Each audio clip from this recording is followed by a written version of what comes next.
अस्सलाम वालेकुम dear students, कैसे हैं आप सब? ठीक ठाक है? ओके, हमने स्टार्ट किया है स्टेम का चैप्टर। बहुत सारी चीज़ें हमने स्टेम के चैप्टर में पढ़ ली। फिर हमने मॉडिफिकेशन के टॉपिक को स्टार्ट किया और मॉडिफिकेशन के टॉपिक में हम सबेरियल मॉडिफिकेशन कर चुके हैं, उसके बाद अंडरग्राउंड मॉडिफिकेशन कर चुके हैं और इन मॉडिफिकेशन के जो रीजंस होते हैं, जो पर्पसेस होते हैं और जो इंपॉर्टेंस होती है वो भी हमने पढ़ लिया। आज का जो हमारा टॉपिक है वो है aerial modification of stem. But before starting today's topic, you have to subscribe and like my channel.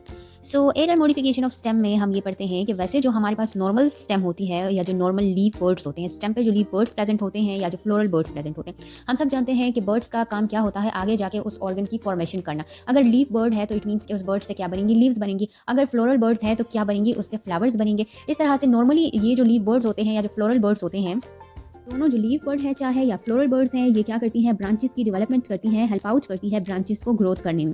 लेकिन जब हमारे पास मॉडिफिकेशन आ जाती है तो फिर उन ऑर्गन्स के फंक्शन भी थोड़े से डिफरेंट हो जाते हैं। Modified in certain plants for different purposes, यानी जो नॉर्मल लीफ बर्ड्स होते हैं या जो नॉर्मल फ्लोरल बर्ड्स होते हैं वो मॉडिफाई हो जाते हैं मुख्तलिफ पर्पसेस के लिए।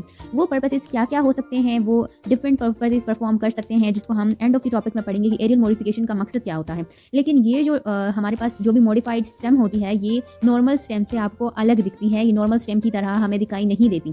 लेकिन फिर हम इसकी डिफरेंशिएशन कैसे करते हैं या किस तरह से हम इसको आइडेंटिफाई करते हैं कि ये स्टेम है, क्योंकि वो तो स्टेम की तरह दिखती नहीं है, तो हमें कैसे पता चलता है कि ये मॉडिफिकेशन हुई है स्टेम की?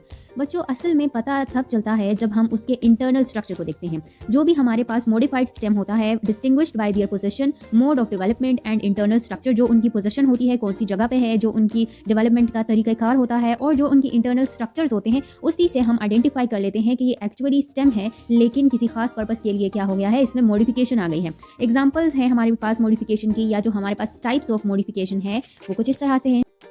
फर्स्ट मॉडिफिकेशन जो एरियल मॉडिफिकेशन ऑफ स्टेम है, दैट इज स्टेम टेंड्रल्स। अब टेंड्रल्स क्या होते हैं? टेंड्रल्स जो होती हैं ये थ्रेड लाइक स्ट्रक्चर्स होती हैं, ठीक है, धागे की तरह कुछ स्ट्रक्चर्स होती हैं, क्लिम्बिंग ऑर्गन्स होते हैं, जिनका काम क्या होता है, चढ़ना, प्लांट को सपोर्ट प्रोवाइड करना। ये ऐसे प्लांट्स में पाए जाते हैं जिनकी जो अपनी स्टेम होती है वो काफ़ी वीक होती है, जो इरेक्टली ग्रोथ नहीं कर पाती। जो एपिकल पार्ट होता है किसी भी टेंड्रल का, वो जब भी कांटेक्ट में आ जाता है किसी सपोर्ट के साथ, वो सपोर्ट कोई वैसे वुड भी हो सकती है, कोई दूसरा प्लांट भी हो सकता है, कोई भी चीज़ हो सकती है, तो वो उस सपोर्ट के इर्द गिर्द अपने आप को ट्विन कर लेता है। एग्जाम्पल है हमारे पास स्टेम टेंड्रल्स का wine, passion flower, gourd, cucumber, melons etcetera.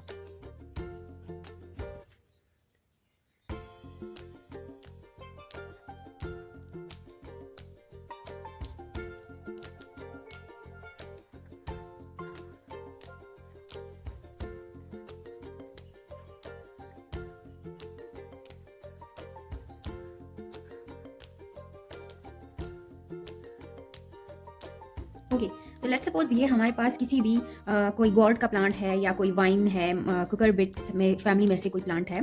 तो हम सब जानते हैं कि उसके हमारे पास जो भी कुकरबिटेसी फैमिली वाले स्पेशली जो मेंबर्स होते हैं वहाँ पे टेंड्रल्स ज़रूर प्रेजेंट होते हैं। उनकी अपनी स्टेम काफ़ी वीक होती है, तो इस वजह से सपोर्ट के साथ अटैच होने के लिए उन्हें कुछ तो उसमें मॉडिफिकेशन होनी चाहिए। तो वो मॉडिफिकेशन एक्चुअली क्या होती है, स्टेम टेंड्रल्स की होती है। अब ये हमारे पास कोई भी स्टेम है, ये नॉर्मल लीव्स है, यहाँ पे क्या हो जाता है कि ये यहाँ से एक ब्रांच ने बनना था, लेकिन ब्रांच के फॉर्मेशन की बजाय यहाँ पे टिप्स ऑफ दी स्टेम से, स्टेम ब्रांच से क्या बन गए, हमारे पास टेंड्रल्स की फॉर्मेशन हो गई। This is the tip of stem. Tip of stem से हमारे पास टेंड्रल्स की फॉर्मेशन हो गई। ये है एग्जांपल हमारे पास स्टेम टेंड्रल की। आज के लिए इतना काफ़ी था। स्टेम टेंड्रल्स जो कि मॉडिफिकेशन था, एरियल मॉडिफिकेशन ऑफ स्टेम, उसको हमने पढ़ लिया। बाकी के जो मॉडिफिकेशंस हैं उसको हम वन बाय वन पढ़ेंगे। अगर लेक्चर आपके लिए हेल्पफुल था तो please like and subscribe to my channel. Thanks for watching.